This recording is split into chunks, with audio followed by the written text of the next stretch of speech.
thank you so much for coming, and a big welcome to my panel as well, who I'll introduce you to in a sec. So I think you know that the overarching theme of this conference is to inspire, and it's to inspire you people, it's to inspire the next generation, it's to inspire those of you working in football to take your next step and to do so with confidence. And I think that that leads really nicely into the theme of this panel, where we're going to think about the future of our incredible edition of the game, women's football. And I'm going to be asking my panel, what are the next steps, what's the dream, and how do we get there? So we're very future-facing in this panel. What's next for women in football? What will our sport look like in the future? Now, I'm going to go along the panel. I'm going to save my voice a little bit and ask each of them to introduce themselves. So first up, Paul Barber, CEO of Brighton and Hove Albion, Director of Women in Football, and so much more. Tell us a little about yourself, Paul. As Jane said, I'm Chief Executive of Brighton. I've worked in football now for nearly 30 years. Yes, I am that old. I've been lucky enough to work at Brighton for the last 11 seasons. Before that, in Major League Soccer with Vancouver Whitecaps. Before that, in the Premier League with Tottenham Hotspur. And before that with the Football Association, working at a couple of World Cups and European Championships. So a long time working in professional football and a long time involved with the women's game, dating back probably now coming up 25 years. Brilliant, thank you, Paul. Next up we have Ariana Cristiani. You said my name right. A little bit of Italian, Ariana. Tell us a little about yourself. Before I'm going to tell something about myself, I actually want to share something about Paul, and I don't even think you know this. I recently... Here we go. Wow. I was a part of the first diploma in club management from FIFA a year ago, or 18 months ago, whatever it was. And I was the only female in my class, and I got to be this annoying voice all the time of every time we had these really interesting speakers come and present their club, and they never presented the women's team. Somehow the club only revolved around the academy, the men's team, the community, and all the really cool stuff they did in the community, but rarely did they ever talk about their women's team. And Paul was one of the few, very few, if not the only, person that presented his club as a whole club, and the women were absolutely integrated. And so we've had lots of conversations about people who champion the women's game and being a part of that. And so I just want you guys all to recognize Paul for making sure that he didn't separate the women. It wasn't a different part. This was his club, and they have men and they have women, they have academy, and they have all these different things, and they all just came together. And so thank you, Paul, for not having me be annoying, although I think I did ask you a couple of annoying questions, but that's okay. Anyways, my name is Ariana Cristiani. I'm an ex-professional football player, and I am currently the director of women's football at a digital transformation and innovation agency. I do none of that. I'm a consultant, and I build strategy and structure for women's football, trying to help develop the game off the field and in different ways from a strategic viewpoint, and all the really fun words like building KPIs and getting ROIs, but basically I just want to develop the women's game and bring money to the game that stands alone, and that we can do what we want with this money. Thanks, Ariana. Ebru. Well, proud chair of Women in Football, especially these 2 days. I'm like, all smiles.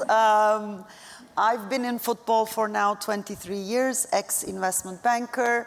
Long story about how I came into football from investment banking. But I am former CEO of Galatasaray, former board member of Galatasaray, former general secretary of Turkish FA, so lots of formers. Former FIFA and UEFA consultant, and currently I actually serve on the board of the PFA and Australian professional leagues as well. And I'm back in finance as my day job also. Brilliant, thank you, Ebru. So Fern, you've got the experience, which I had for many years, of sitting next to the boss, because she was my boss too. We can compare notes later. Anyway, Fern, tell us a little bit about yourself. So my name's Fern. I've been involved with football over the last over 20 years or so. I've kind of a bit similar to Anita this morning. I've seen the game grow from, where we were paying to play to being semi-professional. I was at Everton for 9 seasons. We just went into the Super League in 2014, I think it was. And then I moved over to Notts County and we were professional there. And then I enjoyed 3 years at Brighton before I finished my career as a fully fledged professional under Paul, and seeing the great work that Brighton were doing there. So I've kind of seen the way the game has gone. I'm actually a fully qualified physiotherapist as well, and I did that for 10 years while I was playing. I did an undergrad while I was playing, and then I did my masters. And actually, I'm a mum as well, so I'm balancing everything at the minute. And yeah, it was kind of a bit of a transition for me in terms of what do I do when I stop playing. I think I'm still navigating the transition quite a lot now. But I went into the PFA. Actually, I kind of changed roles completely from physio and thought a job came up with the PFA. It was about working with the players, working on the women's department, which was brand new pretty much, and trying to develop the women's game that way. And I've kind of stepped aside from physio and gone into the women's game, and just really passionate about supporting the players on their journey, helping them when they get into football throughout their journey, making sure they're supported on that, and then within that athlete transition as well. Because I think I had a little bit of support from the PFA when I did transition, but I think there's still a lot more we can do for our women's footballers. Brilliant. Thank you, Fern. You're all from different corners of the game. You all look after different areas of the game. There's a little bit of overlap. You all care passionately about women's football, and I know that from talking to all of you and knowing you. I want you to think big and thinking about your corner of the game. What, in your wildest dreams, how could that look? Okay, I'm going to maybe start with you, Paul, because I had the pleasure to come to the opening of your magnificent new training facility in August. Mm-hmm.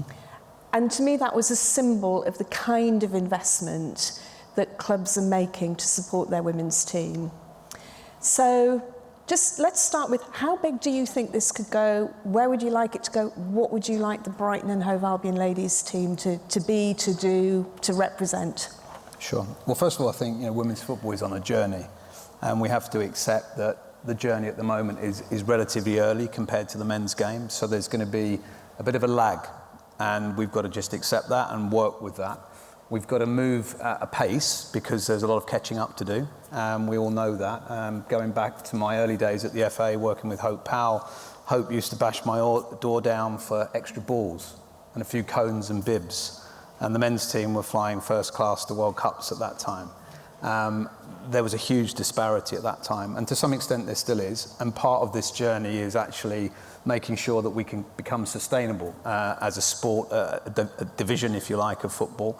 I'd love it to be the case that we could drop, for example, Brighton women when we put a league table on the BBC. Took mine, Paul. It would be great, wouldn't it, just to say Brighton Hove Albion, and if it says Women's Super League at the top, that's great. But I hate the fact we have to label the teams women. It's just football. Women are part of it, a big part of it, an important part of it, and I don't see the need to do that. So that would be a small thing. I'd love to have a situation where I could have a stadium for our women's team, because at the moment we're slightly sort of betwixt and between. We're too big really for some of the small stadiums we play in, but we're not quite big enough for some of the bigger ones, certainly speaking from Brighton's point of view. And I think it's really important for the athletes that we put the athletes in the right environment. I hate the idea of the women's team rattling around the 32,000 stadium when we're not quite at that level yet. And there's nothing wrong with that. There's no shame in that. We just have to recognise we're on that journey. Likewise, we've invested ahead of the curve in the training facilities. And I think, again, if you want athletes to perform at the top level, you've got to give them the facilities to do that, whether they're men or women. And we've done that, and that's really important. And then I'd love to get to the fact, or the point, where sponsors and broadcasters are paying us enough for the quality of our sport, and therefore to make us sustainable for the future. Because at the moment I've got an owner that's very, very generous, as other clubs have, in effectively funding women's football when we're not bringing in enough money. And so we've got to change that as well. So looking big picture, I'd love us just simply to be football. I don't want to see that division. Clubs should be integrated. Clubs should have facilities for men and women, boys and girls. And I'd love to have a situation where we are all paying our own way. And that would be a marvellous situation to get in. I hope that will happen in the next decade. And there's a lot of growth and a lot of opportunity, but we've got a lot of hard work to do as well. Thank you, Paul. So we've heard from a club perspective. I'm going to come down to you, Fern, because let's hear from a player perspective. So, and Arianna and Ebru, you both have feet in the player game. That makes sense? I did it for 15 years. I'm exactly, pretty sure I've got so some there you go.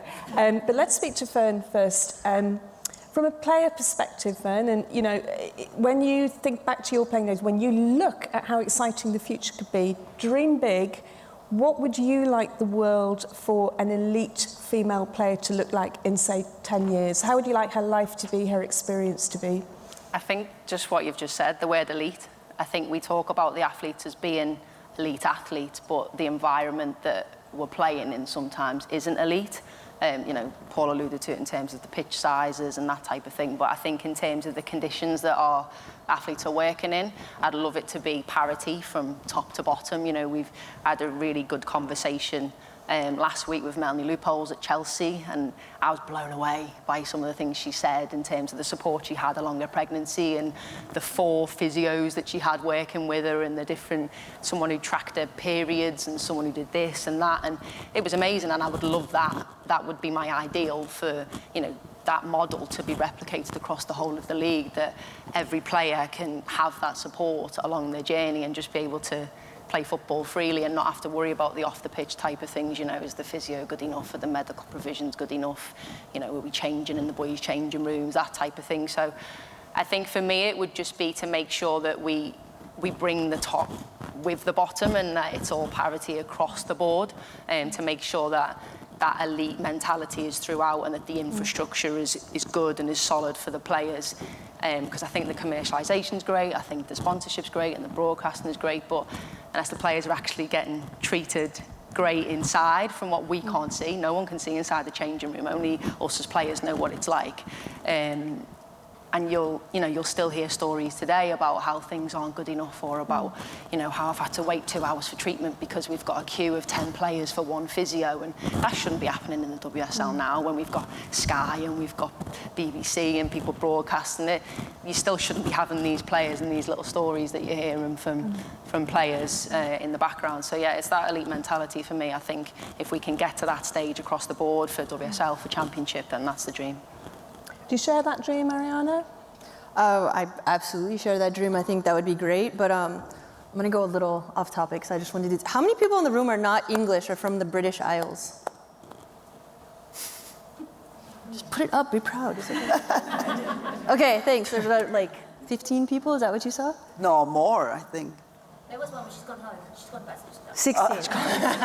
16. No, not in that way. So my viewpoint becomes more international, and so I really want the game to be open and ideas exchanged amongst more. I'm so happy to be here, and it's been really exciting listening to all the conversations, but it has been very English-centric, and I understand why, and there's been great things happening in England, and the WSL is doing an amazing job, but sometimes we're forgetting about like Lyon and how much Lyon is invested in the game and what they've been doing, and the way the NWSL is completely flipping the game on its head by looking at a startup mentality and developing it and creating a whole history. And what about South America? Like, lots of South American male players have come to Europe and revolutionized the game over here, but we're not bringing any of those women to do the same thing. So how do we open up and start exchanging ideas that really opens up the game internationally? Another thing I heard today, again, hope you guys do it, that they want the WSL, the FA, you guys, what was the quote? You guys want the FA to be the best league in the world. That would be fantastic, but if the other leagues don't get up there with you, you're not competing on an international stage in the national teams, and so I'm just worried that we're gonna have certain countries developing more than others, and I want us to develop a lot of countries and get a lot of women playing football. The other thing is, one of the things that Paul said with the division of men and women, if we have the Women's World Cup, why don't we have the Men's World Cup? Why do they get to just play the World Cup? It's something that really drives me nuts. Like, they get to play football and we just play women's football. Thank you. Oh God, like we need to register trademark it. And so if you have to put the W, then put the M. No problem. But for me, it's a real issue. And then the other thing going forward in football, I want to see older women playing football just for fun. Like, I want us to have a Sunday league. Like, Sunday Fun Day. Like, that's more encouraging and engaging. And I had a really cool conversation with somebody. When we're building academies and we're making space for little kids to play, why can't moms or dads come and train or do sport right next to them? Why aren't we creating these type of spaces so that everybody's active? Children see their moms playing and go, oh, well, I want to be like my mom, or I can do that too, or my dad. And start to get creative with how we're building these communities and spaces so really everybody's playing football. And Arianna, you have a blog, don't you? And I follow it because Arianna writes regularly about women's football with that international perspective. So I would not have known, had it not been for you, that Poland and Rwanda have new women's football strategies. Yes. And of course, I'm able to go in and have a look. So thank you for that. So you've talked about what you're seeing around the world, but do you think it's happening? We know it's happening in the developing countries. We know it's happening in Europe. We know it's happening in North America. Do you think it is genuinely a worldwide moment right now for women's football? I think it could be a worldwide moment, but I think even if you talk about Europe, you have some of the top European countries doing it, and then you have some other smaller countries that think they're engaging women, but they're not. Or also, too, I missed this one, we need more women in decision-making roles within the top of the game, men and women. And how do we make pathways to get women in there? Just like how do you make pathways to get little girls playing? How do we make pathways for the women in this room to work in women's football, to work in men's football? And it's not just getting jobs in the game, it's also getting decision-making roles and an actual seat at that table where things are happening. I think there's too many barriers on education. Most women, you can't afford to do these higher education courses. If you're an ex-football player, like our generation, I didn't make that much money. I don't know about you. How much are you paying? No.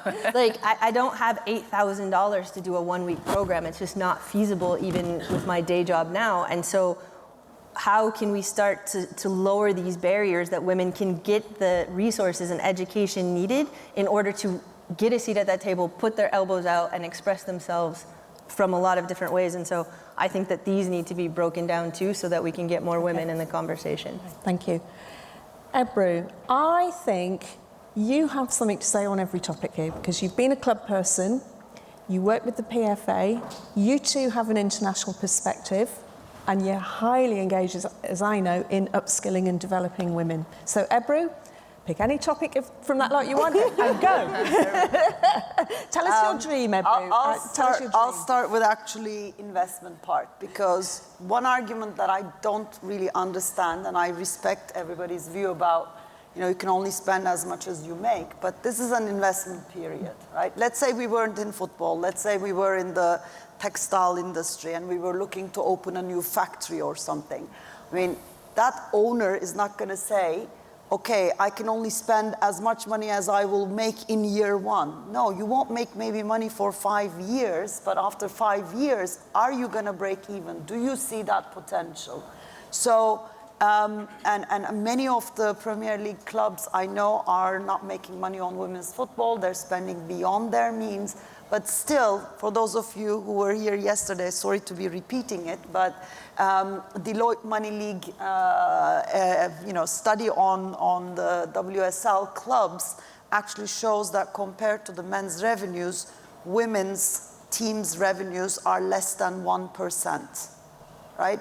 So if we wait for that to grow over the next broadcasting cycle and with sponsorships and everything, it's going to be a very slow growth. I'm here for them if they need help. Right here, I'll help you build that. Excellent. There we go. But the thing is, you really need to be able to say, okay, I'm going to, go after FIFA. Today, you might have again seen, Gianni talked once again about his 4 daughters, but also gave some good news as well that by 2027, by the next World Cup, they do promise to equalize the prize money for men's and women's World Cup. Wonderful. How that gets trickled down to club football, to each country, is still a question mark, because that was the call of FIFPro. They were saying, fine, these countries are receiving the prize money, whether it's on women's side or men's side, but a lot of the times, from the FAs, that doesn't trickle down to the players or to the clubs. They retain it for other purposes. So, can we make sure that every money that is hard-earned for women's football side is spent on women's football side, but equally also matched maybe for every dollar, something out of pocket from the owners, and with the understanding that hopefully within 5 to 10 years, they will not have to do that. They will not have to subsidize it. But we need to invest during that period.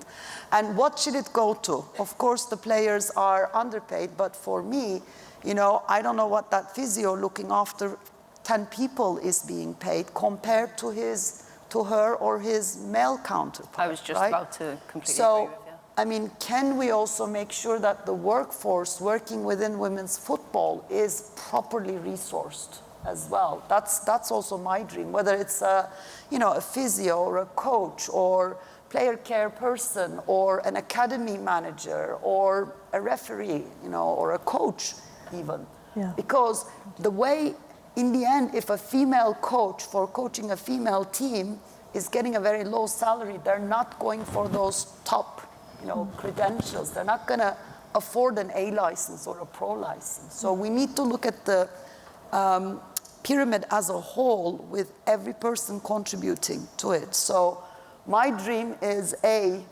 bigger investment, knowing that you won't make money for the next 5, maybe 10 years, but after that, I mean, imagine the first days. Not everybody here is old enough, as myself, Paul and Jane maybe, but you will remember the first days of the Premier League, right?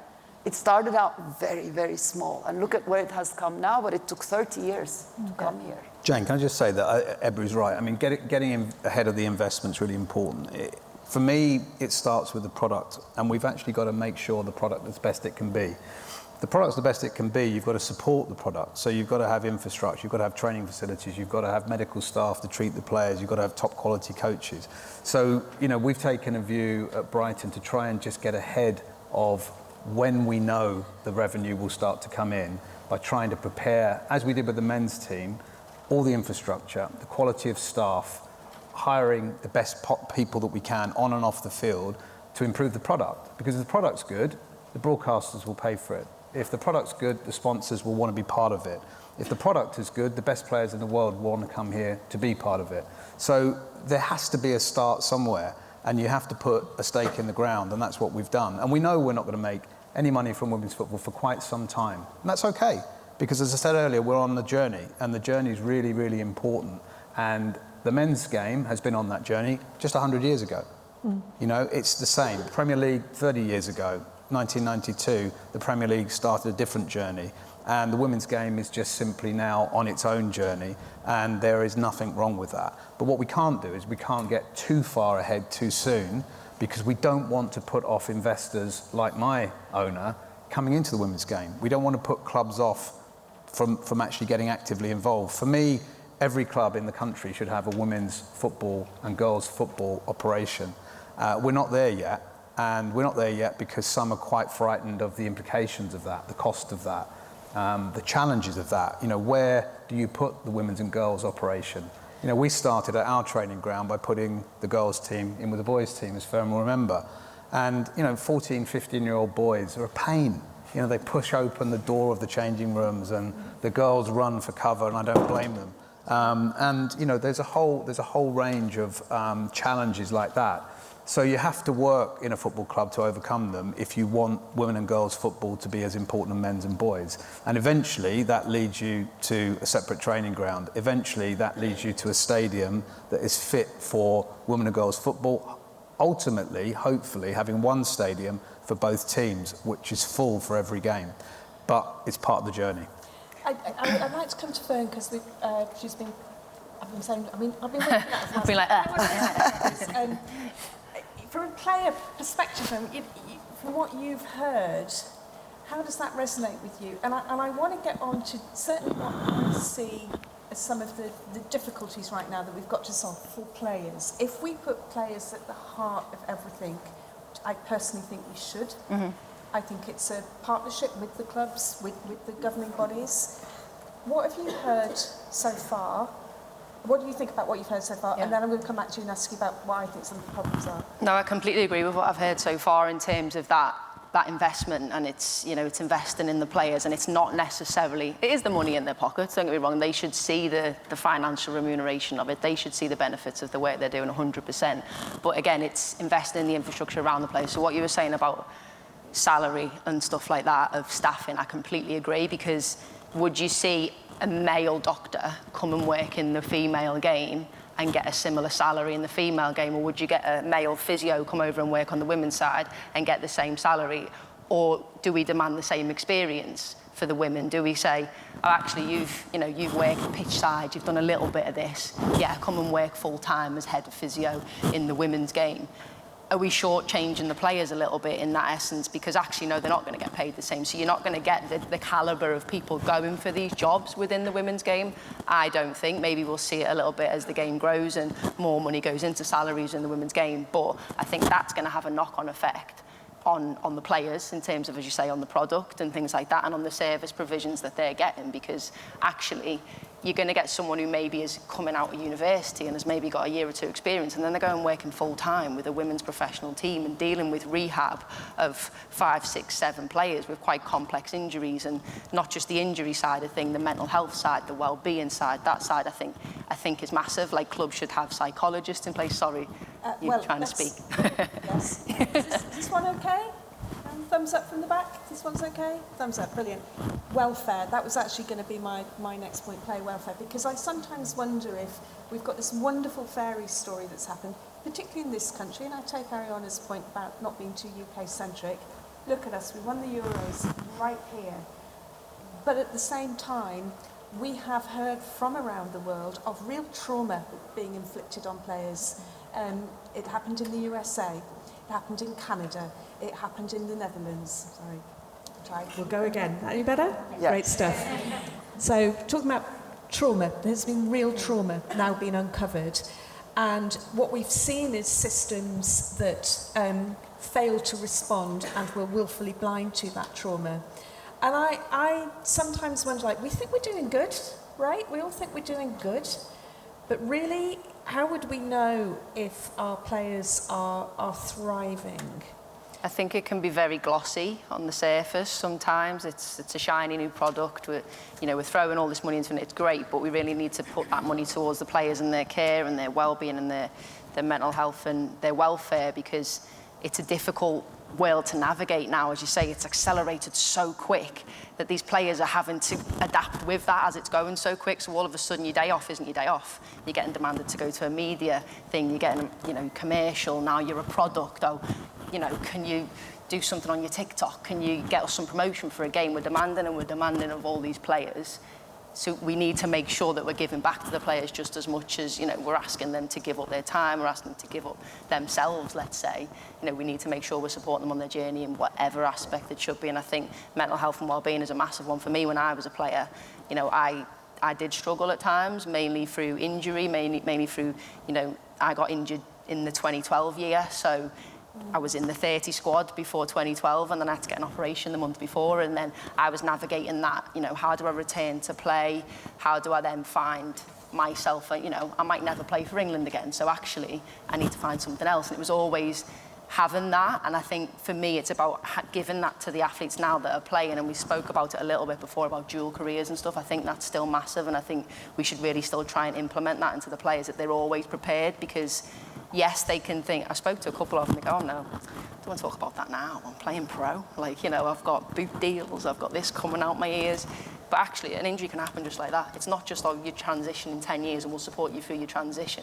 Your transition can happen at any time. It can be illness, it can be injury, it can be familial, all these things in your life can change where you might need to make the transition sooner. I know a player who just decided it wasn't for her. She's come out of Brighton, she's come out playing professionally, and now works within women's football, but has completely stopped playing, and still could have played for another 10 years, in my opinion, but actually decided it wasn't for her. So I think we just need to be at the point where we can adapt with the players while they're adapting as well, because things are changing for them so quick at the minute.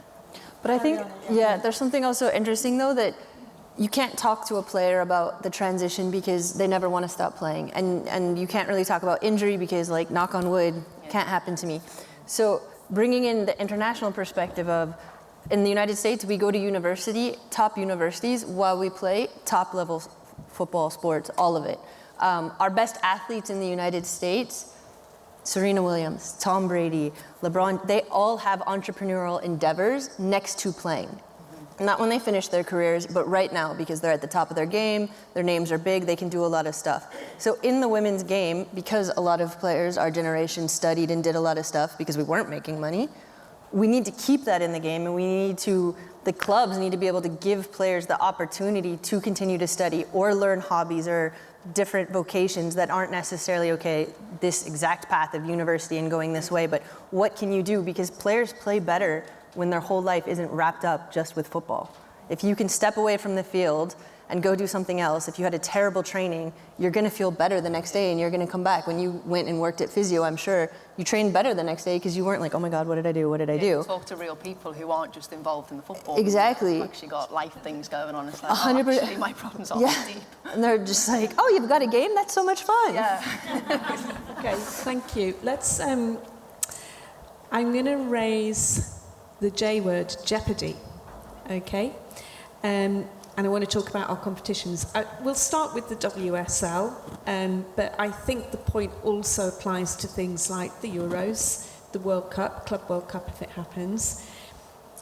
But the criticism has been raised of the WSL that there's not enough jeopardy in it, by which I mean, to an extent, we kind of know the scores before the matches have been played. That's perhaps a little unfair, to an extent. Ebru, what do you think that's a fair criticism? Do you think we have a problem? And if so, what can we do about it? I mean, of course, it's hard to tell without looking again at other leagues, but unfortunately that competitiveness and the level of play and revenues between top and the bottom teams happens in every country. And there are usually, you know, if you look at Spain, you know, a couple historical winners, Turkey is the same, you know, possibly Czech Republic is the same. So that surprise element sometimes is lost, unfortunately. That's going to probably change as some teams start becoming better at generating other revenues beyond what the owners are paying into the franchise, as well as, you know, the standard money that the FAs might be distributing. But I think if we again go back to maybe the NWSL, the biggest possible competitor today, just recently the last franchise license was given in San Francisco for $50 million. That's a huge amount of money. The Boston one is coming possibly at a similar one. And in Australia, again, it's a closed league, like the same system. And we're getting ready to put out 2 new licenses there as well, not only for the men's side, but the difference in Australia, in case you haven't followed, when it spun out of the FA 2 years ago, women's, men's, and youth came out together. So all of it is under the APL company where I sit on the board, and there is a private equity investor. Silver Lake is an investor that put in a significant amount of money, and it's not being used for anything that's related to the yearly expenditures, but it's, you know, investing for the future. So there's actually, I don't know, do you know what's happening in Italy? I haven't followed, no. If you know, please go ahead. Yeah, so Italy actually has revamped their league this season, and it might not work in the WSL, but it's one way to create jeopardy. And so you start the league, and everybody plays home and away, and then there's a halfway point, and the top, I think it's 6 and 6. Please don't quote me or go check. The bottom 6 will now play to play out, and the top 6 will play to win the league. Whoa! Is there anyone from Scotland here?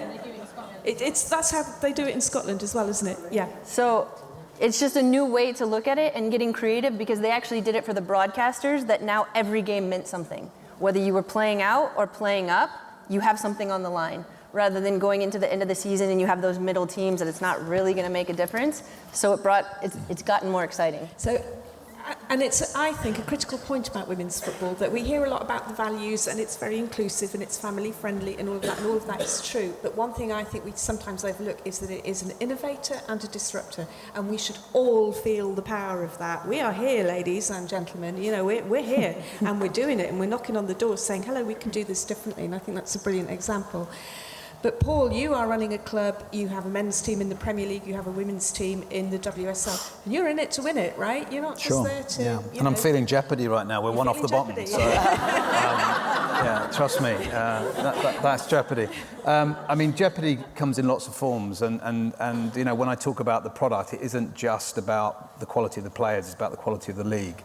And for every league to be a good product, it has to be competitive.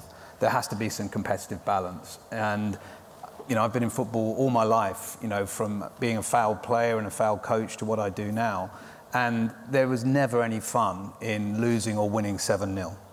Okay, so if you're turning up, if you're the BBC or you're Sky and you're turning up and you're watching or filming or producing a WSL game where the score is going to be something like 7 or 8-0, that's not a lot of fun. It can happen. There are one-off games in the Premier League that happen like that. But competitive balance in the league. I think the Premier League game was fun for some people. Any Man U fans? But if you think about it logically, that was a one-off. But it happens for me far too often in the WSL at the moment. The competitive balance isn't quite right, and that's because clubs are following different strategies. You've got clubs like ours that are following an infrastructure-based strategy where we're looking to get everything in place that we can to attract the best players to compete. You've got clubs that are leading with the best players, so they're putting most of their budget into player salaries, which is, again, fine. It's a legitimate strategy, and those teams are doing exceptionally well. And you've got other teams that are just trying to survive, and they haven't really got a strategy that they can really follow on the player side or the infrastructure side. They're just simply trying to keep women and girls football alive in their club, and I also understand that strategy. But we've got to look at the league in a slightly different way if we want it to be a great product. And too many games are 7 or 8-0, and too many teams that are so far away from the teams at the top of their league when there's only 12 in it is not a good look, and we've got to change that. Right now, it's tough, and that's okay. We understand where we are in the pecking order, and last week we took Manchester City close. Earlier that week we took Chelsea close, so there's a bit more competitive balance. But on another day, City could have beaten us 6, 7, 8-0. And that's not a great watch for anyone. It's not great for the players, it's not great for the staff, not great for the morale of the football club. But we've got to try and find a way to change that. And more stringent salary caps may be part of that. I don't believe we should probably take away relegation, because that is jeopardy, and it does create excitement towards the end of the season for some clubs. I don't want any of that excitement. I'm happy not to have any excitement. But it's there, and it's important that it's there, because again, I don't personally want to move the women's game too far away from the men's game. I like the fact that we've got some symmetry in terms of how the leagues are structured. We're not perfect yet, as we know. We've got a long way to go, but I like the fact that there is relegation, there is promotion. I like the fact that championship teams in the women's game can dream, the way Brighton dreamed 25 years ago when we were at the foot of the English pyramid. So, yeah, some of those things have still work to do, but I'd like to see more competitive balance. Brilliant. So we've heard the dream from everybody. There's a bit of a vision developing here. I'm going to try something. Let's see if this works. We're going to work along the line. I'm going to start with you, Fern. And I want you to tell me one thing you'd like to take from men's football into the women's game as we build for the future, and one thing you'd like to leave behind. Money. Go. The money. Great. That's a great answer. Great answer. Take the money, and what would you like to leave behind? What I'd like to leave behind, I think the men's football is now listened to it a little bit more, but I'd like to see it, we'd keep it as player-centric as possible. So we've obviously got employer, players are the employees. I'd like to see them merged a little bit more. I'd like to hear player voices coming through a little bit more into the decision-making processes that are getting made. Brilliant, thank you. So take the money. Take the money, yeah. Make it more player-centric. Love it. Ebru, one thing to take, one thing to leave. I mean, I would definitely leave the boards behind. I don't think they're serving the purpose at all. A lot of them are just, comfort zones of owners. Again, I'm not, necessarily speaking about any club here. Thanks, who's doing Ebru. a great job. No, seriously. I mean, I don't think necessarily boards are being formed to bring in the best talent to contribute to the operations of the club. It's a little bit more about, who do I know, who won't necessarily challenge me? And I'm not only talking about the Premier League, but look at the governance structures in probably 200 of the member associations in the world, or governing bodies or clubs. So the boards definitely is something I would change. I would make it more representative of the stakeholders, and definitely put more players on it, put younger people on it, put more women and more diverse people on it. What would I take from the men's game? I mean, money, definitely. I think that's a very good answer that I'm going to steal as well. And possibly some of the infrastructure, obviously. Thank you. Ariana, one to take, one to leave. I would take academies. We don't have very many academies in the women's game, and a system to actually develop younger women's players. We're really focused at the top of the pyramid right now, which is a good thing, and I think it's great that we're getting to that elite level, but I think we're not there. That's going to keep developing, but we really need to start building out these academies, and much younger, not just a U19 and maybe that's kind of it. Like, we have to develop that. Can I just put in there quickly? No. Please. Just a little one. Go, Fern, go. Would you keep it the same in terms of, would you start so young in terms of the academies? You say, I don't know. Would you take a snippet from what? I would take a snippet from that, because I'd also take a snippet from American style, that like we believe in playing lots of sports and you can do a lot of things and you don't have to go directly to football at like 4 years old and you're going to be amazing and like, please keep going so I can stop working. I would, so maybe from a different point of view of an academy system, like you can be a multi-sport club too, so you could like have them, you know, every week play a different sport, or every month learn a different sport. Handball, so all the kids have these different motor skills, especially little girls. We're given dolls and something to push, and our motor skills are not great at like throwing and catching and perception and things like that. So a different training level from a younger age, but still have that kind of structure and like good training, good gym, good education with it. So that's where I would go. And what I would leave behind in the men's game, I had it and you lost it, Fern, because you jumped in. Sorry. What would I leave at the men's game? Yeah, I mean, I agree with both. I had a really good, can you go and I'll come back, because I had a good one and I lost it. Paul, go. One to take, one to leave. One to take. By the way, I'm going to adjudicate the end of this. No, it's okay. I didn't tell you that, but I'm going to give you what I think are the best answers. Well, Fern was so ruthless about the money. I was just reflecting that when she was one of our players, I'm glad she wasn't the player's rep, because it would have been a scary time for me. I think from the men's game, it's obvious, isn't it? It's that relative financial sustainability. You know, that's what we need to take for sure.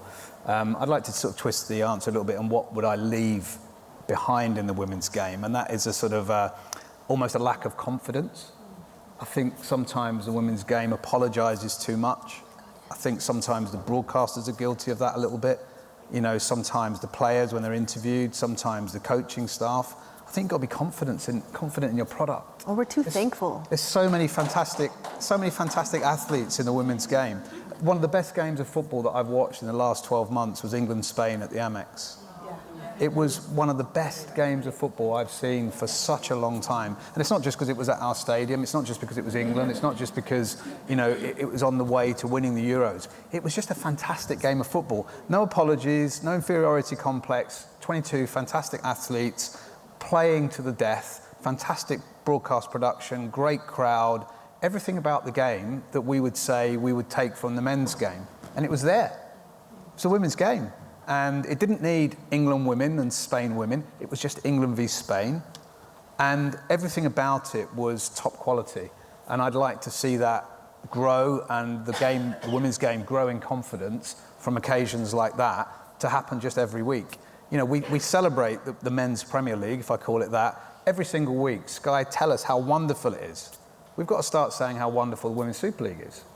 And then actually people will start to believe in it, and we'll start building the crowds, and more sponsors will come, and more broadcasters will compete to show the games. I just think we've got to somehow shake that relative lack of confidence away from the women's game quickly. Good answer, thank you. Ariana, do you want to complete your deck? Sure. You've got one to take. Are you good? You're not going to make me lose it? But you can jump in on this, don't worry. So I want the money to come to women's football, but I don't want the attitudes that go around the men's game.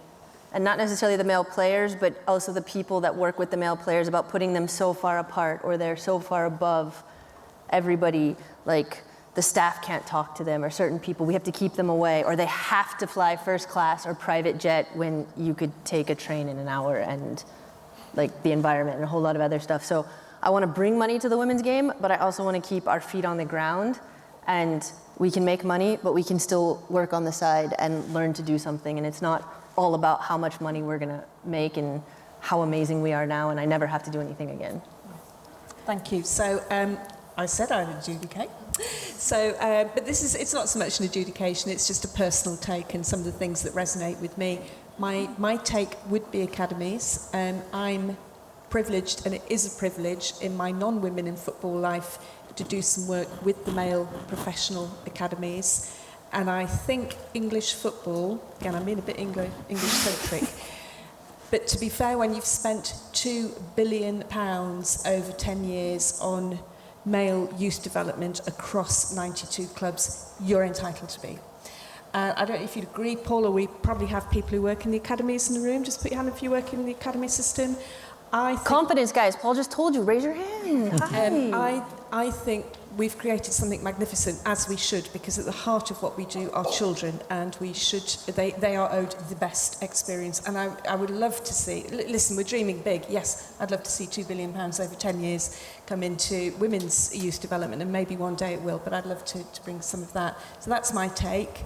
My leave, Ebru gets the prize because I think it's about governance, and I think it's one of those situations where women's football is a challenger and actually asks some questions back of men's football, because if we are to say we've got to have women in leadership positions in women's football, because as women we have a moral ownership of this game. It is our game in very meaningful senses, and in any case diverse teams work better and produce better results, all of which is true. If that is true in women's football, it has to be true in men's football as well. So that's kind of my take. But thank you. Now, we've got about 10 minutes left, and I'm really keen to open it up to you guys. Be confident. Oh my goodness, the hands are flying. Wow. So please wait for the mic to come, and I have at the back there in the glasses next to Christos. That's it. You just wait for the mic to come, please. Oh, she wrote it down. And if you just say who you are and where you're from before you question. Thank you. Hello, I'm Lorraine from Data Talks. Hi, Arianna. Hi. Paul, you talk about keeping a symmetry between women's football and men's football. And then Jane, you talk about women's football as an innovator and disruptor. And to me, these are kind of two different pathways. So I wonder what the consensus is. And it doesn't have to be either or. But are we trying to create a unique product, which is women's football, or are we trying to create a new version of what already exists, but kind of improve it a little bit so that it becomes the new women's football? Great question. I've always seen women's football a little bit like any other sport. Or if I look at tennis, for example, I go to Wimbledon. I don't worry whether I'm seeing the men play or the women's players play. I just go to Wimbledon and I'm delighted to see both. It's the same sport, it's ever slightly different. You know, men serve at 150 miles an hour, women tend to be a bit more technical. Both are great athletes, both are great spectacles. And I don't see why we should worry too much about the men's and women's game being specifically different or apart. I just think it's the same sport, played by two different genders, equally good, equally athletic, equally technical, just different. And tennis is the same, rugby is the same, cricket's the same sport, just slightly different. And yeah, it can disrupt in different ways. I think commercially it can disrupt. I think it's bringing different sponsors to the game, which I love. I'm seeing brands around the women's game increasingly that would probably not look at the men's game. Seeing different kinds of opportunities for women in football through broadcasting, through other areas of the way we run the clubs and the women's side of the clubs, which is fantastic. Look at this audience here today. It's just changing the nature of our sport for the good. And I think that's a positive, and I don't think you have to worry too much or be too specific about being a disruptor as such. I think it will just come naturally. Thank you. So, lady here, and then we'll go to you. So, lady in pink, please. Can I just say, it's so great to be at Wembley when I don't have to queue to go to the toilet. It's the first time. I've been coming here for like 30 years, and it's just brilliant. It's a real bonus of being in Women in Football conference. Hi, I'm Zara and I work for Man City. I'm also half Pakistani, so that's kind of the lead up to this question. You've talked about kind of international football as well. We're obviously talking about WSL, kind of more English football today. And then if you take it internationally, I once upon a time had a dream to play for Pakistan. And that's, you know, along with a lot of underdeveloped countries with regards to football, you know, that's lagging way behind. And governance has also kind of hindered that. And they've been banned for playing since 2014. They've only recently just kind of been allowed to play again, men's and women's side, but I'm more interested in the women's side. You know, my dream was crushed. What can we do in terms of, like, I don't know, trying to change government policies, because it was for FIFA who banned them from playing because they couldn't get their house in order within Pakistan, within the Football Federation. But, like, how can we then try and do something? What's the strategy for something like that? And Pakistan has 90 million people in the country. They should be they're literally bottom of the bottom right now. What kind of strategies or what kind of things can we take or, you know, implement over there, or how do we get that ship moving? If I start maybe carrot and stick, there has been within the FIFA world mostly carrots, you know, things you can unlock if you were doing, you know, certain things. If you had a women's team, you could do this. If you had a women's committee, you would get this support. But for some countries, it doesn't work, because even though they unlock that money, FIFA cannot trace how it's spent. It can still be spent on, you know, men's side. So I think CONMEBOL had an interesting approach. They said if you wanted to play in Copa America or Copa Libertadores as a men's team, you need to have a women's team. If you don't, sorry, even if you qualify for the final, we're not gonna, you know, allow you to play. In Turkey, the FA did something interesting, 5 minutes, okay, where they said, okay, if you were normally investing in women's football, you would wait, you know, start from the bottom, have to go up every year to a new league, basically. But they said one exception this year: if the Premier League clubs in Turkey invest in women's football, we're going to allow them to start at the Super League level. And Galatasaray didn't have one, Fenerbahçe didn't have one, Trabzon didn't have one. They all started teams because it was an exception for 1 year. So can we do some shortcuts, you know, obviously for countries like this? But it all in the end boils down to who is leading and are they sincere about these intentions? Thank you. So over to you guys. I'm going to move on quickly because we've got 5 minutes left and there are more hands coming up. I think this lady here. Hi, so I'm Catherine Dick, I'm a journalist, and first and foremost, I spoke to Fern yesterday. I'm a big Brighton fan, and I've just spoken to Paul before. I sort of just wanted to approach the fact of you talk about the future of clubs and everything, and how important is it for, like you yourself, Paul, being on the board, to keep the communication and keep the morale high with fans and within the club when you have the women's team potentially not doing as well, in stark contrast to the men's team at the minute, you know, heading for Europe? Yeah, it's a challenge of any club. You know, if you're running multiple teams, some will do well, some will struggle.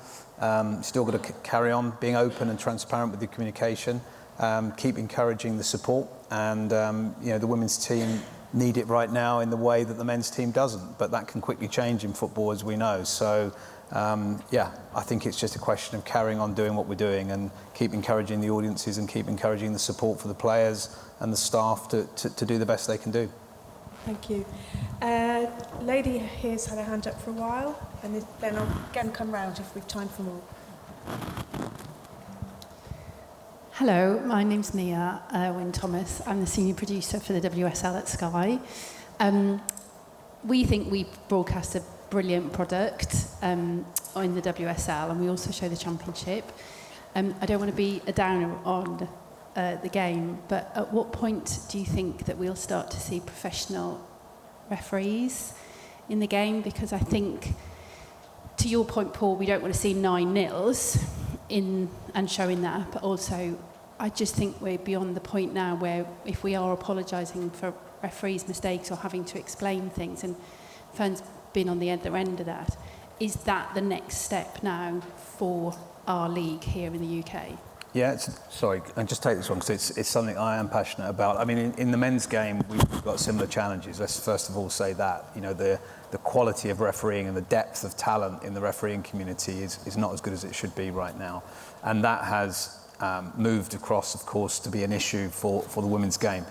We had a referee on Sunday for our game against Manchester City, a Japanese official who was excellent, refereed at the Men's World Cup, and may well start a trend of where female officials from the men's game get more involved in the women's game. I'd like to see go both ways. I'd like to see some male officials, you know, consider officiating on a regular basis in the women's game as well. But what we don't want to do is, again, not acknowledge that we're on this journey. And if we want women and girls to be taken seriously across football, we've got to give them the chance to develop as match officials as well. And there's no point in putting or dropping parachuting men into the women's game to be match officials if it blocks the pathway of young women and young girls to do that job. So we all probably have to be a bit patient. I've seen some horrors of decisions in the women's game, but I've also seen a lot of horrors in the men's game. So, you know, unfortunately, match official work is hard, it's tough. I'd hate to do it, I would never do it. So part of me wants to sort of accelerate that development by encouraging match officials more, but at the same time, I don't want to see women and girls not become match officials because we parachute men in. Just one thing on that though too, I'm really excited to see FIFA, the new rules where the referees have to explain their call. I think that's going to make a huge difference. If you have to say what you saw, it might make you take a second before you blow the whistle, and I think that might make a difference. I would also argue though, as an ex-player, I don't know about you, Fern, I would like us to maybe take new women or men who are learning how to play and put them in a lower division before they come up to the highest division to start. In France, it's all women. You can, I don't know if the WSL, but in France, you can only have women coaching, refereeing at the highest level, and so it's a lot of women who haven't refereed very much, and they're making decisions on games that can change the entire league, and so bring them down maybe 1 or 2 levels and invest more money for their infrastructure. How do they train? Do they have physios? Do they have mental coaches? And give them more money too. And I think it will change. The more girls and women that play football, the better quality the officials will become because they've got experience of actually being out there playing the game. So many officials that I see, both in the men and women's game, you can tell when they've never played football by some of the calls that they make. So again, over the journey that we're on, I think it will improve with time just from experience. I'd love to see an opportunity as well for current players as well, going into refereeing. We don't see it as much, obviously. We couldn't afford you, Fern. I can tell you, we could not afford you. You won't get me refereeing on a pitch. I can't move. On that note of positivity, it's on an upward trajectory. One aspect of our beautiful game that's on an upward trajectory. We have to pause there. Thank you, panel. Thank you all. And I get it what Claire Balding, who's a very hard act to follow, said earlier about how engaged and energetic you all were. I think we all felt that, and thank you for your excellent questions. So what next for women's football? We've got an awful lot to work out, but it's on the up, folks, and it's a very exciting time. Thank you very much.